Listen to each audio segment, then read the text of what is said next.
আসসালামু আলাইকুম। একজন আমারে কয় তুই আওয়ামী লীগের গালি গালাজ করস গড়া নেই, সবাই গালি গালাজ কিলে করস, সব আওয়ামী লীগ কি খারাপ নেই, সবাই কি খুনি নি, সবাই কি দর্শন করেনি, টেন্ডারবাজি করে নাকি? তো তুই সবাই কিলে গালি গালাজ করস, যারা খারাপ তাদেরকে বল। তো আমি বলতে চাই আসলে সব আওয়ামী লীগ খুনি না, সব আওয়ামী লীগ দর্শনকারী না, সব আওয়ামী লীগ সাদাবাজ না, তবে সব আওয়ামী লীগ মানসিক প্রতিবন্ধী, এটা সত্য। তো হতে পারেন কীভাবে মানসিক প্রতিবন্ধী, আপনি একটু সুস্থ জ্ঞানে চিন্তা করেন। শাপলা চত্বরে গণহত্যার পরে যখন আলেমুল আমার রক্তে শাপলা চত্বরের রাজপথ বাসি গেছিল, তখন খুনি হাসিনার সংসদে দাঁড়ায় কইছে, কয় শরীরের মধ্যে রং বাঁধি, শরীরে রং লাগায় রাস্তায় নাকি শুয়ে আছে। কোনো মানসিক প্রতিবন্ধী ছাড়া এই কথা কেউ বলবো না। তো বলতে পারেন যে হাসিনা কইছে, হাসিনার সমর্থকারীরা কইছে কিনা, হাসিনার সমর্থকারীরাও এই কথা সমর্থ করে গেছে। তারপরে আবু সাইদে হাজার হাজার মানুষের সামনে, অন্তত 20-50টা ক্যামেরার সামনে গুলি করে মারছে পুলিশ।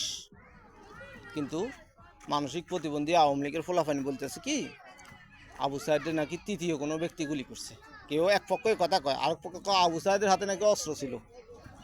তারপরে জাতিসংঘ তদন্ত করে একটা রিপোর্ট শহীদের তালিকা করছে, 1400 শহীদের স্বীকৃতি জাতিসংঘ থেকে দিয়ে গেছে।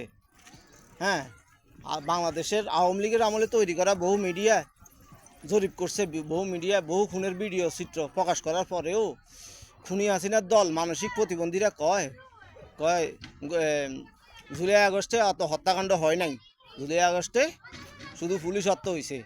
হ্যাঁ, বাকিরা নাকি ছাত্রদেরকে গুলি করে মারছে। চিন্তা করেন, কোনো সুস্থ মস্তিষ্কের মানুষ এই কথা বলতে পারে? এই যুগে 2026 সালে আসি, 2024 সালে আসি, কোনো মানুষ শত শত ক্যামেরার আড়ালে এসব লুকোচুরি কথাবার্তা বলা যায়? বিশ্বাসযোগ্য কোনো কথা কোনো মানসিক প্রতিবন্ধী ছাড়া এ ধরনের কথাবার্তা বলে না। তারপরে যাই, আওয়ামী লীগ, কিছু আওয়ামী লীগ আছে, এরা আল্লাহ রাসুল, নবী রাসুল, ইসলাম ধর্ম সব মানে, কিন্তু হেগো জাতির পিতা হেগো শেখ মুজিব, কিন্তু এরা হেগো জাতির পিতা ইব্রাহিম আলাইহিস সালাম না।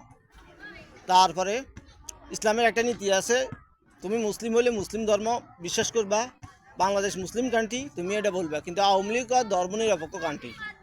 মানসিক প্রতিবন্ধী কিছু আওয়ামী লীগ বলে কি নিরপেক্ষ কান্ট্রি, ধর্মনিরপেক্ষ কান্ট্রি।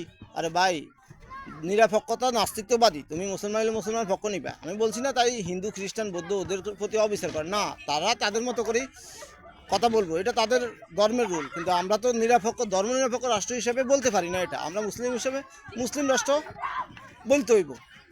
তারপরে যাই,